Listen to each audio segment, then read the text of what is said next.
Hey guys! Welcome back to my channel. It's at I Love Tanchong TV, a channel that highlights and celebrates the beauty of life. If you are new to this channel, consider subscribing. Click the subscribe button at yung bell notification na katabi naman ito para ma-notify kayo moving forward sa mga upcoming uploads ko. And if you're using your social media, Twitter, Facebook, and Instagram, please follow me. It's at I Love Tanchong and visit my blog, www.ilovetanchong.com.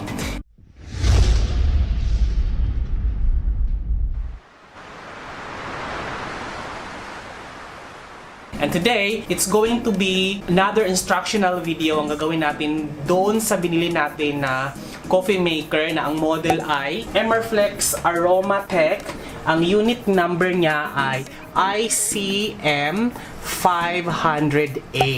So today, we will be doing an instructional video kasi we did a little bit of search nung inoperate namin to dahil nagkamali-mali kami, no? Sobrang nagkamali kami nung una. So panoorin nyo to. So, ground talaga siya. Excited talaga ako nito. Pwede na siguro ito ganito karami. Tapos ibutang na to, Ari. Ilagay natin.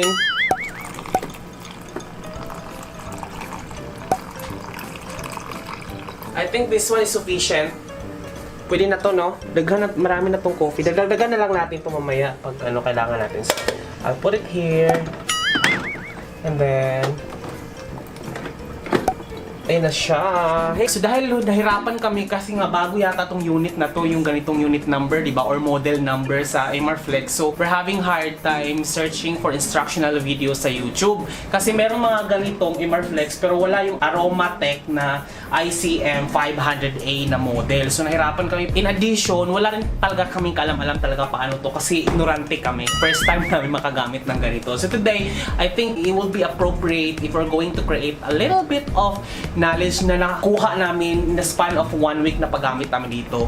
So today, bibigyan ko kayo ng instruction kung, kasi hindi pa kami nagkakape ngayon. So, gagawa tayo ngayon ng coffee. Ito na yung ginagamit namin for 1 week, di ba? So, ito yung binili. Kung hindi nyo pa nakita to sa unboxing namin dito, kasama to at saka yung microwave. So, link down below para mapanood nyo yung prior nitong pagbili ko nito. So, I think, gusto ko na-curious talaga ako sa binili kong filter kung anong itsura, no?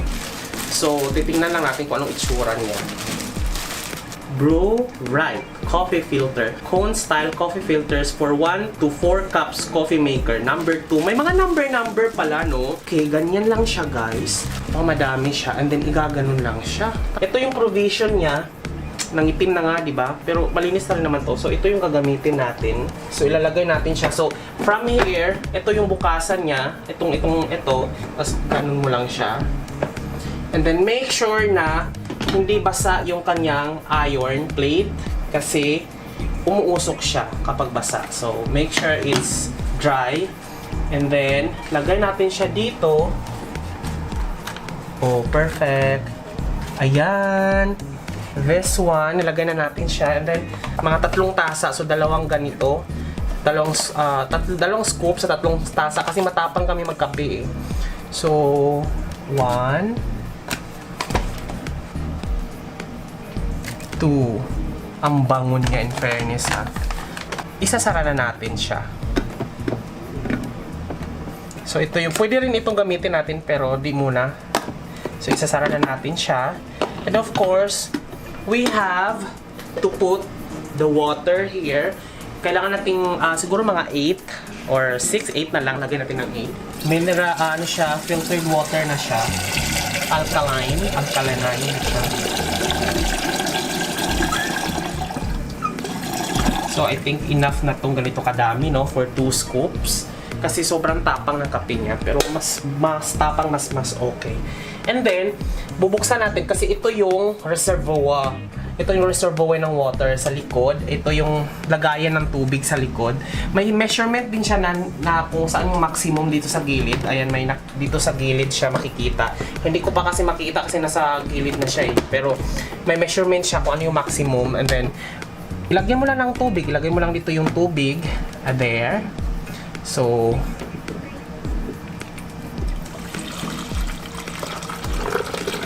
sa likod ha, wag sa ano. Kasi nung una nagkamali kami eh. So, there. Kasi nung una dito namin nilagay yung tubig. Akala namin dito pala yung reservoir pala ng tubig ay nasa likod. And then takpan natin para hindi pasukan ng ipis. And then ilagay na natin to. Ayan yung filter, di ba? Ito. So ilagay na natin siya. And then i-turn on na natin. So makikita nyo siya, iinit siya ng bigla. And then one thing kasi dito guys, makikita nyo na merong technology na Aromatech. So pwedeng buksan natin ng malaki yung masyado yung ano, ayan o, parang pag halimbawa gusto mong isara yung pag gusto mo ng aroma. Kung walang gusto mong ayaw mo mga moy, isara mo lang ito. Pero pag gusto mo ng sobrang aroma, yan, lalakasan mo lang siya para yung mangangamoy yung buong kwarto mo ng kape. So if you notice, nagkumukulo na siya. Yan siya. So, mabilis siyang tumulo in fairness ha. Kasi makikita mo dito, kumukulo talaga siya. Yan o. Yan o, kumukulo talaga siya dito sa loob. Ayan. So, andyan yung tubig na kumukulo. Ayan o, tingnan mo. Tapos umaakyat siya sa taas. And then, pupunta siya dito sa kanyang yung mixer na mainit na siya. Mula dito mainit na siya. And then, dito na siya pupunta. So, ayan siya, makikita nyo. Talagang tumutulo-tulo. Na yun, makikita nyo naman, dyan na yung kape. So, ayan siya.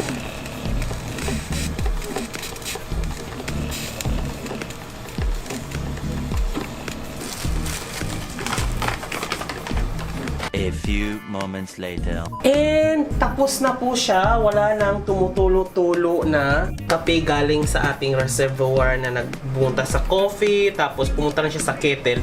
And then medyo mainit to, yung kettle na to. Hindi naman masyado. Pero dito lang kasi yung init sa... Naka-keep warm na to. So let's turn it off. And then... Oh, ang bango niya in fairness. Ooh, ito yung coffee guys. Tingnan nyo kung gaano siya ka-itim. Ang bango. Oh.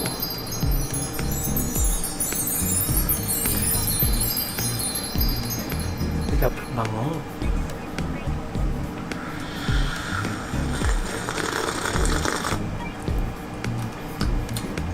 Kaping-kape talaga siya. So, there. Uubusin natin to ngayon dahil huhugasan natin. One eternity later.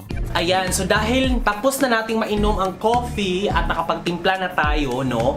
So, turuan naman natin kayo kung paano siya lilinisan at hugasan. So, today, ito, dahil nainom na natin yung kape natin kanina na tinimpla, so, meron pang natirang konti. So, this one is a little bit review na rin siya. 12, ang tawag dito?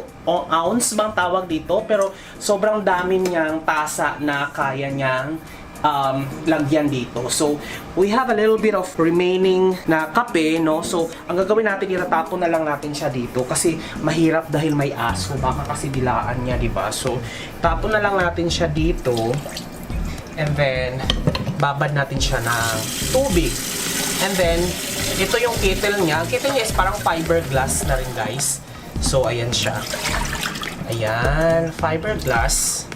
And then, another na lilinisin natin, guys, is ito yung buong coffee maker niya. Yung, pag binuksan natin siya, meron siyang filter. Ayan. So, actually, with both filter na ito, pwede natin siyang gamitin sa mga susunod nating kape. Pero for now, papakita ko lang kung ano yung provision na kasama niya. Ito yung kanyang filter. So, meron siyang mga ganito. Ayan. So, ito yung kape na dinurog. So, tip guys, itong ganito, pwede natin siyang ilagay sa ating mga plants as fertilizer. Like that. O, diba? So, ito yung mga nilalagay namin sa plants para hindi naman masayang yung mga kape. And then ito, hugasan na natin siya. So, yan yung konting ano lang, running water lang ang ating hindi na kailangan sabulin to guys ha, kasi nga baka mangamoy ang kape kapag sinabunan. So, running water will do. Ayan, so aside from that, ito, sasabunan nyo rin to. Ayan, so ayan na yung pinakagamit niya. And then we have the basin. Ito yung basin guys. So, tatanggalin natin siya. Ganyan lang, tatanggal natin siya. Yan, so, Sikreto kasi guys na dapat para daw masarap ang coffee, lilinisan naman natin as frequent as possible yung basin niya at saka yung kanyang filter. So there.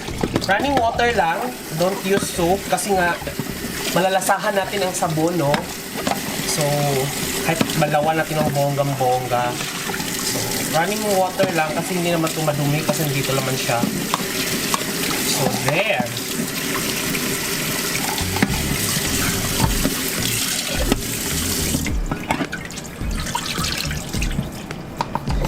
So, ayan siya. So, pagbalik naman guys, ito ay ilalagay natin siya dito.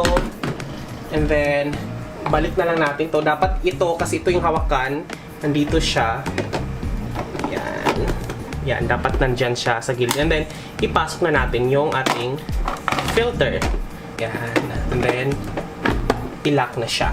So there, thank you so much for watching guys. Sana may natutunan kayo sa ating pag-operate at saka paghugas ng ating Emerflex Aromatech ICM 500A. So this has been Jonathan Orbuda saying keep smiling because life is worth celebrating for.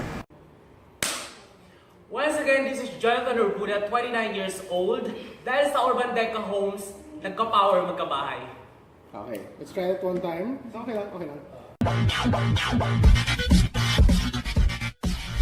Go.